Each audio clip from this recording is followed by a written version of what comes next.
पानिपतमधली ही गोष्ट एका यशस्वी व्यापाऱ्याची, ज्याचं आयुष्य बाहेरून पाहिलं तर अगदी परिपूर्ण दिसत होतं. एक चांगलं कुटुंब, भरपूर संपत्ती, सगळं आहे. पण पडद्यामागे एक वेगळाच कट शिजत होता. आज आपण एका अशा गुन्ह्याच्या खोलात जाणार आहोत जो 2.5 वर्षांपूर्वी घडला. पोलिसांनी तो सोडवला असं जाहीरही केलं, पण सत्य मात्र पूर्णपणे वेगळं होतं. हो. आणि आज आपण फक्त त्या गुन्ह्याची कहाणी नाही सांगणार आहोत, तर एक बंद झालेली केस पुन्हा कशी उघडली गेली हेही पाहणार आहोत. बरोबर. आणि त्यात तंत्रज्ञानाची भूमिका किती मोठी होती. अगदी. WhatsApp, bank records, social media या सगळ्यामुळेच तर हा गुन्हा उघडकीस आला.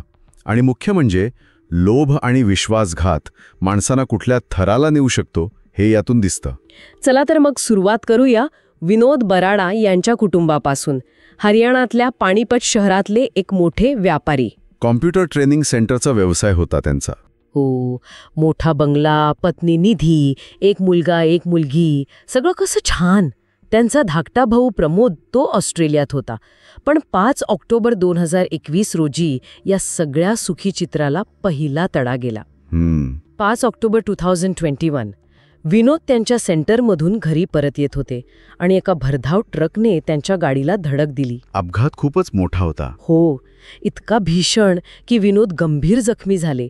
पायाला फ्रॅक्चर झालं आणि त्यांना अनेक महिने अंथरुणाला खिळून राहावं लागलं. आणि इथे एक महत्त्वाची गोष्ट म्हणजे ट्रक ड्रायव्हरने अपघाताचं कारण ब्रेक फेल असं सांगितलं, जे खूपच कॉमन कारण आहे नाही का. अगदी.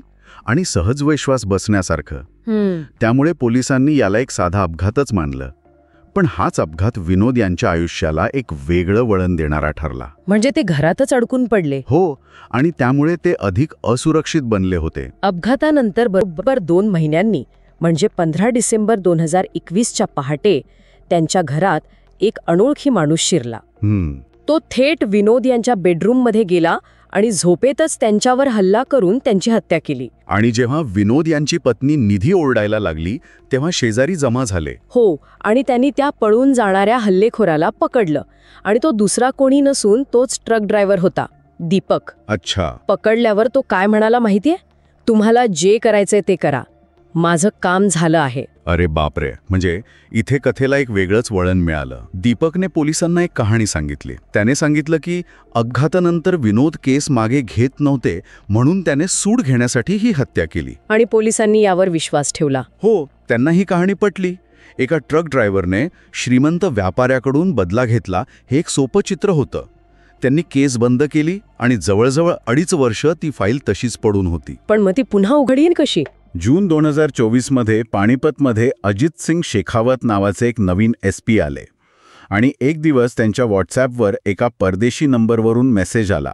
काय मेसेज होता? माझ्या भावाचा खरा हत्यारा मला माहीत आहे. हा मेसेज विनोद यांचा भाऊ प्रमोद याने ऑस्ट्रेलियातून पाठवला होता. अच्छा. म्हणजे भावाने थेट SPंना संपर्क केला. हो. आणि SP शेखावत यांनी त्या मेसेजकडे दुर्लक्ष केलं नाही. त्यांनी लगेच प्रमोदला फोन लावला आणि त्याच्या बोलण्यातला तो विश्वास पाहून त्यांनी ती 2.5 वर्ष जुनी फाईल पुन्हा उघडायचा निर्णय घेतला. वा. म्हणजे एका मेसेजने सगळं चित्र बदललं. मग तपास कसा पुढे गेला? SPंच्या टीमने 2 महत्त्वाच्या गोष्टी तपासल्या. पहिली गोष्ट म्हणजे बँक डिटेल्स. कोणाचे? मारेकरी दीपकच्या बँक खात्याचे. आणि त्यांना दिसलं की हत्येच्या आसपास त्याच्या खात्यात 5 ते 10 लाख रुपये जमा झाले होते. म्हणजे ही सूड कथा तर खोटी ठरली. अगदी. सूड घेण्यासाठी कोणी पैसे देत नाही. ही तर सुपारी देऊन केलेली हत्या होती. आणि पैसे कोणी ट्रान्सफर केले होते? सुमित नावाच्या व्यक्तीने. आणि मग त्यांनी दुसरी गोष्ट तपासली, कॉल डिटेल्स. दीपकचे. हो.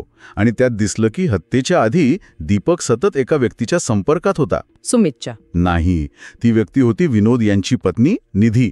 काय सांगताय? म्हणजे आता संशयाची सुई निधी आणि सुमित या दोघांवर आली. बरोबर. मग पोलिसांनी सुमितला, जो एक जिम ट्रेनर होता, आणि निधीला चौकशीसाठी बोलावलं. हो. आणि सुमित पोलिसांच्या प्रश्नांपुढे फार काळ टिकू शकला नाही. त्याने सगळं काही कबूल केलं. काय सांगितलं त्याने? त्याने कबूल केलं की त्याचे आणि निधीचे अनैतिक संबंध होते आणि ही गोष्ट विनोद यांना समजली होती. अच्छा. म्हणजे विनोद यांना हे माहीत होतं? हो. निधीचा फोन पाहिल्यावर त्यांना हे कळलं होतं. घरात वादही झाले होते. आणि त्यानंतरच निधी आणि सुमितने विनोद यांना कायमचं दूर करण्याचा निर्णय घेतला. अरे देवा. म्हणजे त्यांनी नातं वाचवायचा प्रयत्न केला आणि इथे त्यांना संपवण्याचा कट रचला गेला. अगदी. त्यांनी दीपकला 10 लाखांची सुपारी दिली. पहिला प्लॅन होता अपघाताचा. पण त्यात विनोद वाचले. म्हणून मग त्यांनी दुसरा प्लान थेट हत्येचा आखला. हो. आणि सगळ्यात धक्कादायक म्हणजे निधीनेच घराचा दरवाजा उघडा ठेवला होता, जेणेकरून दीपक आत येऊ शकेल. विश्वासच बसत नाहीये. आणि हे सगळं CCTVमध्ये कैद झालं होतं. म्हणजे पुरावा होता. हो. इतकंच नाही तर दीपक तुरुंगात गेल्यावर त्याला जामिनावर बाहेर काढण्यासाठी निधीने विनोद यांच्याच बँक खात्यातून पैसे काढून सुमितला दिले होते. म्हणजे पतीच्याच पैशांनी त्याच्या मारेकऱ्याला मदत केली. हे खूपच धक्कादायक आहे. पण आता एक महत्वाचा प्रश्न उरतो. कोणता? की ऑस्ट्रेलियात बसलेल्या प्रमोदला हा संशय आला कसा? याचं उत्तर आहे सोशल मीडिया. प्रमोद त्याची वहिनी म्हणजे निधीच्या इंस्टाग्रामवर लक्ष ठेवून होता. भावाच्या हत्येनंतर फक्त 2 महिन्यात निधी सुमितसोबत मनालीमध्ये सुट्ट्या घालवत असल्याचा फोटो प्रमोदने पाहिला. फक्त एका फोटोवरून त्याला संशय आला? नाही, फक्त फोटो नाही.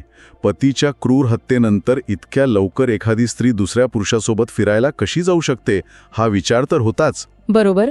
पण त्याचसोबत विनोद यांची कंपनी आणि सगळी संपत्ती निधीने स्वतःच्या नावावर करून घेतल्याचंही त्याला कळलं. अच्छा, म्हणजे या दोन्ही गोष्टी एकत्र आल्या आणि त्याचा संशय पक्का झाला. अगदी. एका सोशल मीडिया पोस्टने हजारो किलोमीटर दूर बसलेल्या भावाला खुन्यांपर्यंत पोहोचवलं. तर मग शेवटी SP शेखावत यांनी निधी, सुमित आणि दीपक या तिघांनाही अटक केली. बँक डिटेल्स आणि CCTV फुटेज हे सर्वात मोठे पुरावे ठरले. एका सुखी दिसणाऱ्या संसाराचा असा क्रूर शेवट झाला, ज्याच्या मागे फक्त शारीरिक सुख आणि पैशाचा लोभ होता. ही घटना खरंच खूप काही शिकवून जाते. हो. एक म्हणजे गुन्हेगार कितीही हुशार असला तरी तो काहीतरी पुरावा मागे सोडून जातोच, विशेषतः आजच्या डिजिटल युगात. ज्या व्यक्तीवर विनोद यांनी सर्वात जास्त विश्वास ठेवला तिनेच त्यांच्या मृत्यूचा कट रचला.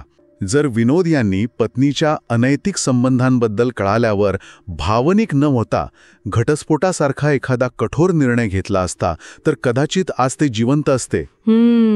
यातून एक प्रश्न उभा राहतो की नात्यांमध्ये ठेवलेला अमर्याद विश्वास कधीकधी जीव घेणं ठरू शकतो का?